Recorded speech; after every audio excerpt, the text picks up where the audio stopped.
What's up, man? How you doing? Doing all right. Nice to meet you. Nice to meet you as well. Thanks for taking a minute. Where are you located? I'm located in Hartford, Connecticut. Okay, cool. Very cool. Well, I'm in one of the cradles of jazz. I'm in Kansas City, Missouri. Oh, lovely. Wow. Cool.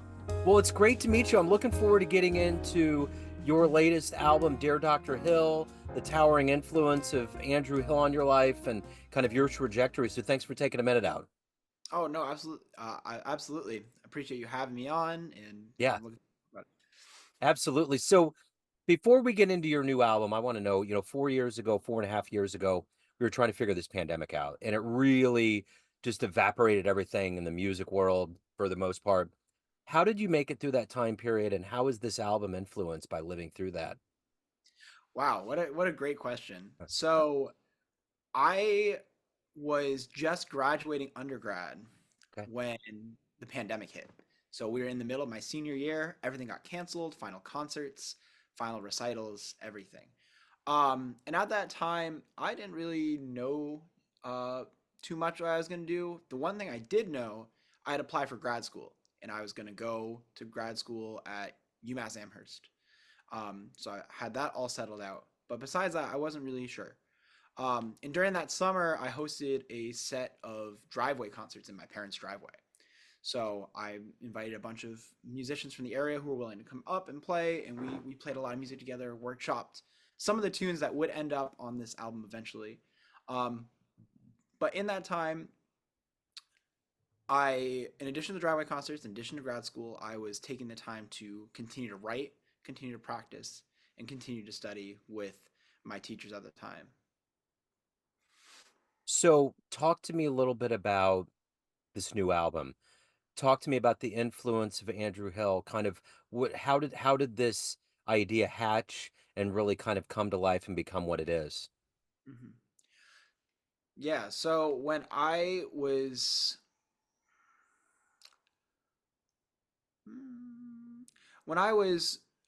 in grad school, I was talking with a couple of my mentors, primarily uh, Hartford-based trumpet player Hanif Nelson and Zakai Curtis, uh, who was the producer of this record. And both of them were kind of like, yeah, it's about time for you to record something. So let's get you in the studio. Let's record something.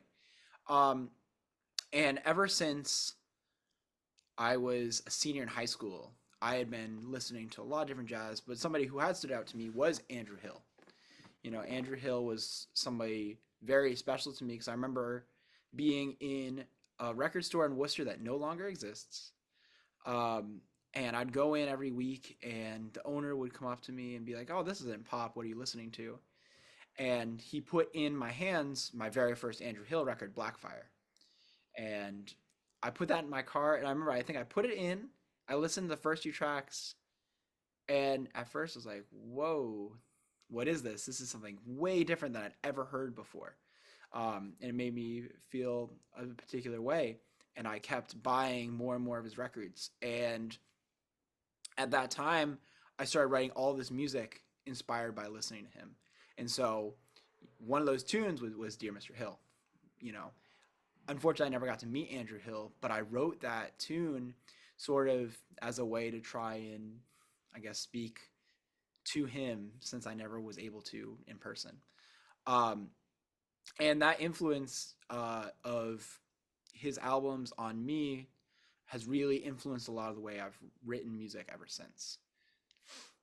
So what are you hoping the listener gets from this album? Your interpretation of the tunes and just your overall influence, the kind of the culmination of your work and your vision. What are you hoping they get? Mm. I'm hoping that the listeners get a glimpse into not only who I am as a pianist, but also where I'm coming from. Primarily from the influence of people like Andrew Hill and Stanley Cowell and McCoy Tyner, and also the influence too of the mentors that I've had throughout my whole career. You know, Iran Israel and Avery Sharp are both very important people and mentors in my life, as are Hanif Nelson and Zakai Curtis, who had their hands also in helping to produce this album. So you were in a unique place during this pandemic of being in school, and I think there was a lot of veterans and elder musicians that were talking about cats were leaving big cities. There was a chance that enrollment can go down. It's already a field. Jazz is already a place where you know you're getting in there because there's not going to be a whole lot of money and it's really out of the love of it. So, what made you stay in the game? What made you stay in here to see the other side, have an album come out, and continue to do this love of jazz that you've been doing? Mm. For me, it really came down to that this is an extremely important part of my life.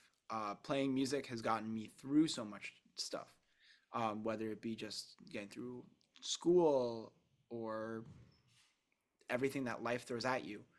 Um, it's not just, you know, in it for the money or for the fame. It's just the need to play. It's the need to play, the need to record, the need to write. Um, that's really what's kept me going. So, what was the first live jazz show that you saw that blew you away? Oh, wow. That's a Uh, great question. There's a couple that really come to mind. I'm originally from the town of Boylston, Massachusetts, which is right outside of Worcester. yeah. Um, so somebody who was one of my well, both of them are my big brothers, Mark and Glenn Zaleski. I remember going to see, I think it was the they played a duo show back home in Boylston together at this little theater. And I remember listening to that, and I was probably about 10 years old. And I was like, wow, this is amazing. This is so great. They have such a freedom playing together, and I'm really connecting to what they're putting out. Um, and then fast forward a couple more years, and Glenn puts out his first record, My Ideal, and they play at the Regatta Bar in Boston. And I remember that was really impactful for me to see that, not only as how amazing of a musician he is, but also the fact, like, the personal connection and the fact he came from where I came from. So, the one thing about being a musician is that, as freeing and as good as it is, you have to fight to maintain so many things to be a vital artist. What is it that ultimately gets you up every day? What do you like the best about being a professional musician? Ooh, I think what I really like more than anything is, I think, two things. One, the people it brings me to. The people I've met and the people that I'm in touch with because of music are so important. I live with some of my closest friends and musicians here in the city of Hartford, and we're always hanging out together, getting food, playing music, showing each other new things that we've listened to. The other thing I really like is um, the way in which I can kind of live my life, the way I can play and make money and pay the bills, but also most of my work is in the evening. So during the day, I can go find some beauty out in the world, whether it be out hiking or just being in the city of Hartford itself. So being kind of a crop of, you know, younger musicians that exist out there in the field, what is your beat on how strong is jazz in 2024? How strong do you see it being based on the history and the lineage that you followed and that you know, and from where Andrew came from the older to the newer generation? How do you feel about what's going on right now? Mm. Mm. I feel like some people have liked to say that there's not an audience for jazz, or that jazz is dead, um, in various different meanings. I feel as though there is an audience that is there, and I feel like the music that you present to the world is, um, I guess for me, I feel like there is an audience for it. You sort of need to create that connection with your audience, because I've been finding here at Hartford that I play a bunch of different things, and often my stuff can range from straight ahead to getting a little more on the fringe, and many people aren't always as keen on that, but connecting with the people has really helped that to survive. And all the successful artists I'm seeing out in the field, it's that connection and relationship they're having to their audiences that are really making an impact. So why do you love jazz? Why do I love jazz? I love jazz because I think it allows me to communicate with the world more effectively than I'm able to any other way. I'm able to paint the picture of whatever is going on in my life or whatever I'm trying to convey better than I can say with words. So, what are you hoping? Let's say we talk in 10 years from now. Where do you want to be? What's kind of your vision for your career?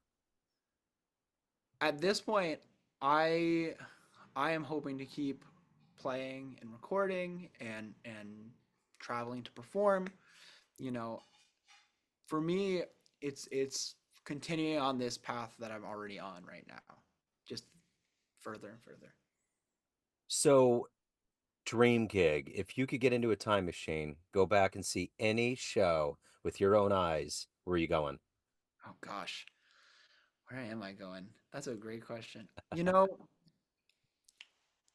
a band I would have loved to see would have been Andrew Hill's sextet in the 90s that he had with Ron Horton and Greg Tardy and Marty Ehrlich.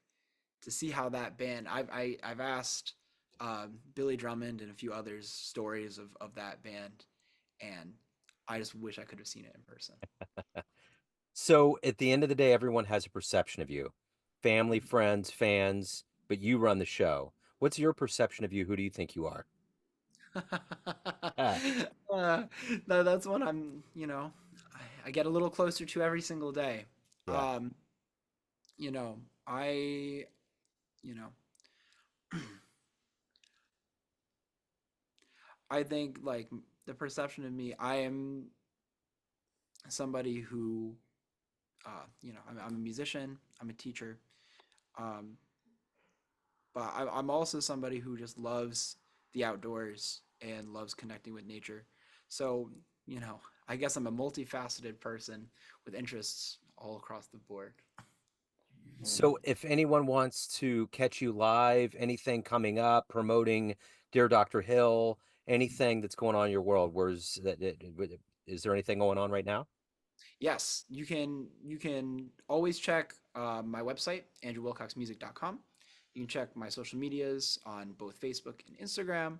I think coming up in West Hartford, I'm playing with my trio tomorrow. Coming up down a little further down the line, I'm performing at the Manchester BSBI Festival here in Connecticut. And I have more things in the works coming up soon. Okay.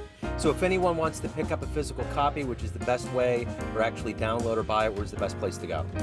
Also, go right to my website, andrewwilcoxmusic.com. You can go right to, I believe there's a store tab. And if you want a physical copy, just let me know and I'll pick it up. Cool. Andrew, this has been great. Thank you so much. Best of luck with the album and your career, and hopefully we run into each other down the line. Great. Thank you so much. Yeah, you bet. And before